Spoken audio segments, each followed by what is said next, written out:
Chapter 4. Madness Returns. I slept all of 4 hours and woke up at 2 in the morning with a leg cramp in my left stump. I removed my prosthesis and massaged my appendage for a while before taking off the shoe and sock of my other foot and putting on another one. I rubbed my eyes and felt a little bit too uncomfortable to sleep, so I sat down at the desk and tried to type a bit more. Outside the window, I saw a vehicle pull up and noticed it was Alex's pickup truck. I waved at him and he honked his ancient horn, to which I smiled and returned to work. He got out of the truck, and I went to greet him at the door, but when I opened it, the dog Rocky entered the house. Alex had a large brown paper bag in his left hand and handed it to me. "Figured you were out of food, so I took the liberty of getting you more. Should last till tomorrow night." "Tomorrow is in 24 hours or 12? 24, he said and smiled. I looked in the bag and saw meals that could be eaten without heating them, like wrapped sandwiches and chips, creamy peanut butter, crackers, cans of Vienna sausages, beef jerky, and 4 bottles of water. "Did any of this come from that 20 I gave you?" I joked. "I work construction and get paid under the table," he said. "Tax exempt," I exclaimed. "So why did you ask if I had a buck?" "Because I wanted $1. I snickered. "Asshole. He even looked for the watermark." We began to ascend the stairs. "You can never be too careful," he said. I put the bag in the bedroom and he checked Bradley's room out. I went and joined him. "You doing okay in this place?" he asked, approaching the closet. He peeked in cautiously before opening the door wide, revealing nothing within. I sighed deeply in relief. I nodded and leaned against the wall opposite of the closet. "Yeah, this cane is my one line of offense against that little girl, and I've been power napping. Creative spurts come and go. When you drove up, I had just awoke with a cramp in my living leg and my other one was hurting." He turned to me and sat on Bradley's bed. "Look, I gotta tell you something. Please try not to freak out." I was uncomfortable with this statement. "Here we go, again with this." "What do you mean?" he asked. I shrugged and sat next to him. "My agent called and they're gonna pull the plug on my book if I have any more setbacks like the bloody page thing." He nodded. "Well, this is different. This is a confession." "Oh, God," I gasped. "Are you the low bripper?" He laughed hard, but calmed down to a titter. Absolutely not," he said. "No, what I came here to say was, out of all the people that I used to know, I am glad you were the one that came." I shrugged. "It was either here or a hotel room, but I wanted 0 interruptions, and here it's about as disruptive as a hotel by the highway." "Actually, that's not all," he said. "I've kind of been following your career the past 30 years. I bought all your books, and I've been wondering how life was treating you." "What is this all of a sudden?" I asked with a very nervous chuckle. "Are you hitting on me?" He shook his head vehemently. "Absolutely not. I'm trying to say, by reading your work, I felt like I was still close to Bradley. He was a storyteller, too. The good kind. A creative cat." I acknowledged with a nod. "He had a ton of short stories," I stated. "I used one in my first book, the compilation of short stories. Grim Tales and Strange Stories, Volume 1, he recited. "Bradley used to brag that he wrote Red Eyes, and that was my favorite." I could recite it from memory, I sighed with a grin. I then began to do so. Sleep was a luxury for which I could not afford, so during those hot nights in the dark hell of my room, my blood chilled when I heard her call my name through the door. Alex continued. "She came to me every night and knocked 4 times when she arrived. Knock, knock, knock, knock. But if I opened the door, she would not be there. She vanished into the shadows, refusing to show herself even when I called her name." I grinned, and we recited the last part together, word for word. "I dared not open that door to her inquest. Instead, I knocked 4 times in turn. Knock, knock, knock, knock. I would wait to hear her say my name through the door in little more than a whisper. I could see her through the keyhole staring back at me, bloodshot eyes with a mile-long stare into nothingness. But her motives had a corrupted angle to them. She was long dead and waited for the day when I knocked no more in reply to her own 4 knocks, so she could take me with her to the mausoleum from whence she woke every single night. just to say my name and have me respond with the same death rattle of a voice declaring her own name. And so, she continues to visit every night and see if I am void of life, pulse as still as a house, ready to be carried to her crypt. And no, not yet, but I still hear her knock 4 times, and I knock back. Knock, knock, knock, knock. Her red eyes staring deadly into mine. I finished. Alex applauded and stood. "I better go," he declared with a sigh. "Come on, Rocky." Rocky, his pit bull, had been laying on the floor quietly waiting to be acknowledged.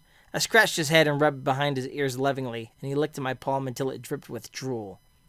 "Need anything at all? I'm down the road at 101, he stated. "I'm at 105, I stated jokingly, and he smirked in response. "Hey, Alex?" He popped back into the room briefly. "Would you be okay with a hug?" He opened his arms wide, and I approached him cautiously before giving him a huge embrace. He smelled like armpit sweat and cigarettes, but I was okay with it. He ended it quickly, but took his time leaving. I smiled as I watched him leave, happy that I had some company. As I sat back at the typewriter, that Red Eye story was still fresh in my mind. Bradley wrote it about a girlfriend he claimed that passed away in a car accident. While he never said anything about her actually haunting him, he got the idea for the story after a nightmare he had in which she came back to carry him into her grave. He claimed that the thing was really scared him wasn't the fact that she was so badly mangled by the accident, but the fear that he would react in disgust or horror and she would kill him in a fit of anger. What a nightmare! The even scarier part to that story was the fact that the girl in real life was cremated, so technically there was no grave, or a corpse for that matter. It was just ashes, and Lord knows what they did with them, but I was not aware of their location. Bradley probably was. I knocked out another 2 chapters and stopped to stretch and grab a snack. I opened a can of Vienna sausages, using a matchstick to stab those bastards and put them in my mouth. I paced outside the room into the second-floor hallway and walked past the restroom. The bathroom was your typical restroom and identical to the one on the first floor. Both had a bathtub, a sink, and a toilet. The toilets worked, and there was plenty of toilet paper, surprisingly. Plenty, as in it would last me about 20 bathroom breaks. And I abused toilet paper like nobody's business. The walls of the bathroom were white porcelain tiles in diamond patterns, and each of the big white tiles was a smaller blue tile. Visually, it was very appealing, but also a little tacky. The hardwood floors extended into this room and were as shiny and polished as any other room in this house. I walked back into the hallway and heard something that sounded like knocking. Knock, knock, knock, knock. "Are you funny, asshole?" I called loudly and ate another Vienna sausage. "Alex, are you downstairs?"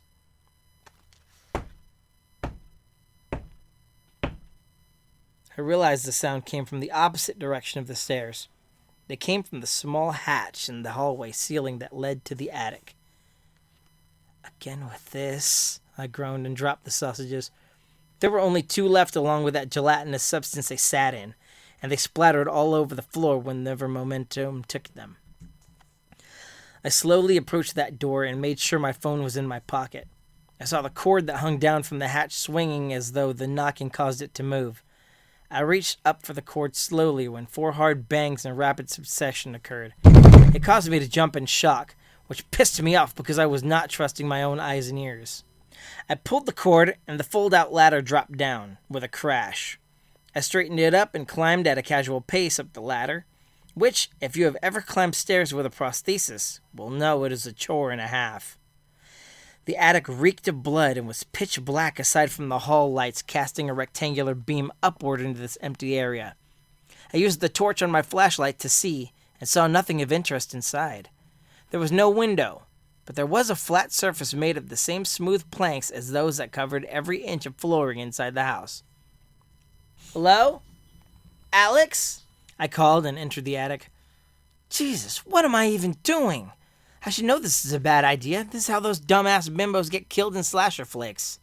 When I was halfway across the attic, I heard rapid pattering, as though someone was rushing along the floor on their hands and knees at twice the speed of a normal human crawling at maximum effort. "Hey!" I yelled, hoping to drive whatever, or whoever was hiding, out. Perhaps these past couple of days were all in my head. The phone's light turned off, and I checked the screen to realize that my battery percentage was 4%. Gritting my teeth, I forced the screen on maximum brightness and aimed the screen at the darkness, seeing a female with a long, triangular mouth open with bloody teeth inside and large, shiny black circles for eyes.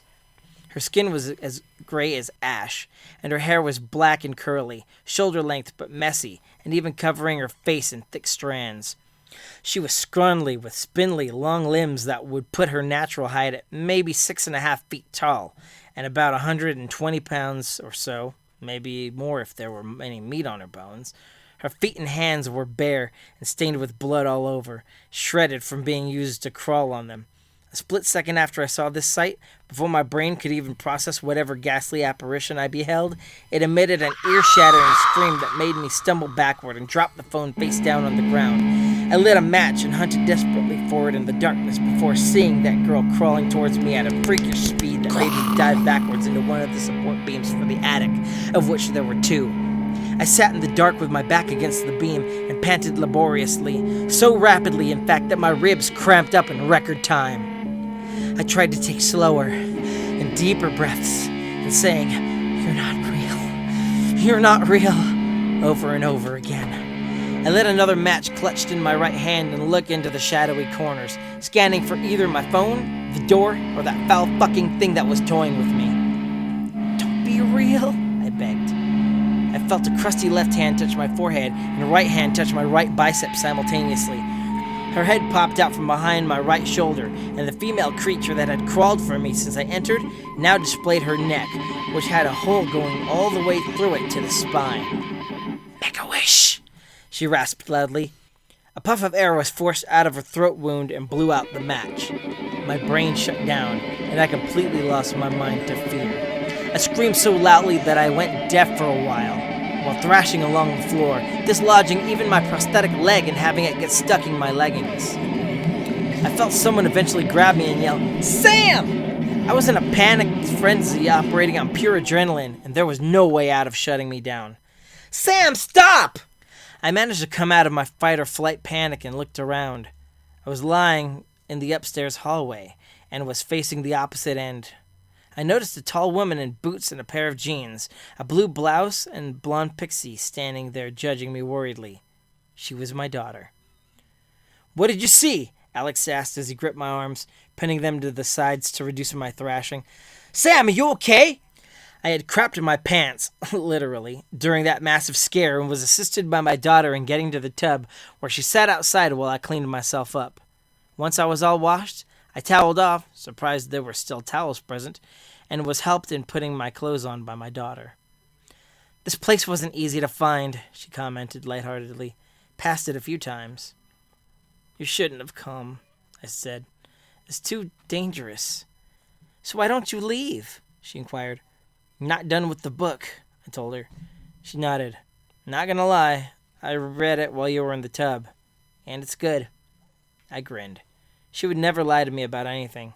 Ever since she was a little girl, she was brutally truthful to a fault, even ratting herself out. "The stuff I've seen in this house, it's unreal," I explained. "I saw my brother and some dead girl and a woman in the attic." "Mom," Lauren said and knelt next to me, "we need to go home." I looked at her sincerely. "But my mind is so clear here." She retrieved my messenger bag and brought out a bottle of pills. "See this?" she asked. "Wait, what are you doing? What's that?" "These are your antipsychotics," she said. She opened the bottle, took one of the last 6 capsules out, closed it back up, and opened the capsule on the counter where she pointed to it. "I called your doctor and asked about this brand name. Torment." "Lauren, what are you getting at?" I cried. "The doctor prescribed you a placebo. It's sugar, Mom. Your condition is real, and she gave you sugar pills instead." I knew immediately what she was getting at. "You think I'm making all of this up?" I cried. I pulled my shirt and showed her the bite wound from the other day. "Look! I was bitten by the ghost of some kid. Explain that." She examined it and sighed. "Mom." "Or the pages from the other day," I tearfully argued. "The ones covered in blood I took photos of." "Mom!" Lauren shouted. "Enough! We are leaving." "She's telling you the truth," Alex said suddenly and came into the bathroom from the hallway. "The house is occupied by murder victims. I identified the girl you saw in the attic. He displayed a newspaper article from 1982. Sarah Coleman. Asian, 18 years old, never found. Presumed dead when she never came home from school. Looks like her, I said. She was wearing a white knee-length skirt. That was what she was last seen in, he said. And that little girl, Amanda Kemp, 5 years old, from Lloyd, missing since 1982. Lauren stood. What are you feeding her this shit? Because it's not funny, sir. Lauren, I bellowed. This is Alex. He was my brother's best friend. I've seen the kid, Amanda, around here, and also seen Bradley. Never seen that older girl, but I never went into the attic, Alex explained. Lauren leaned against the sink. So she isn't having an episode? Can you prove it? Follow me, he ordered. He led her outside and showed her the foot I had found earlier, returned to the place it had been buried. When they came back in, he was still talking to her. There were more victims. Sometimes I see lights on in some of the houses, not just this one. Sometimes you can hear voices, or can smell their decay. So why do you stay? She wondered. Are you that obsessed with catching him that you're wasted 30 years of your life or more? He's got to be brought to justice, he said, and looked at me. Or she. They both disappeared in 1982. In Lloyd? Well, that's where Bradley and I went to school. But would we have seen them? I was 10 that year in 5th grade. Bradley was in 9th grade. The school went up to 12th and Sarah was in that grade at 18. What are you getting at? Lauren asked me. I looked into her eyes. Get me to the kitchen. I put my leg on and proceeded to take some blank paper and that crayon with me to the first floor. We sat at the table in the center of the kitchen on bar stools, and I laid out a timeline with the following information. 1982, Sarah Coleman, missing. Amanda Kemp, missing. I reached into my pocket for my phone and remembered it where it was. Damn it! My cell is in the attic. I'll get it, Alex stated and stood up. Wait! I called and stood. We all travel together. This place messes with you. Fuck that. I'll go get it, Lauren said and proceeded up the stairs as we listened for her. We heard the thump of the stairs being brought down, and then we heard her climb them and use her phone to find mine. We heard the scream and ran as fast as we could to the attic hatch, only to see the stairs retract into the ceiling automatically as we drew near. Lauren! I cried. Guys! She shrieked. She's here! She's right here! Alex yanked on the cord and it snapped, leaving the hatch shut. Just our luck, he remarked sourly. Hang on, we got you! Lauren was full-on bawling now and thrashing as I had been. No! Please! Stop! She yelled in each scream. It was both harrowing and heartbreaking to listen to her plead for her life. I was just as helpless as hearing a rape victim, but not being able to do anything about it. Alex returned from downstairs with a pole that had a hook on it. It was in the shed, he commented before I could ask. He hooked onto that little ring and pulled the stairs down, and down came my daughter, back first where she bounced off the stairs and landed on her face. That thing stuck its head out of the attic and began to descend when we all yelled her name at the same time. Sarah! We yelled in unison. She looked at us, froze, then retreated into the attic and pulled the stairs up as though slamming a door on us. Believe me now? I asked her. I knelt by her side and saw her arms and neck were scratched and cut pretty badly. Long nails had dug into the flesh deep enough to shave off the top layer of skin. Being an actress who was in front of audiences and cameras, of course, she panicked when she saw the wounds in the light and felt the burning sting of air hit the exposed areas. She was in so much shock from the experience that once she laid eyes on the Sarah girl in the light, she completely lost her mind and was unable to even move. So, that was Sarah Coleman, I commented to Adam. He and I lifted Lauren by her armpits and carried her down to the kitchen so we could nurse her wounds.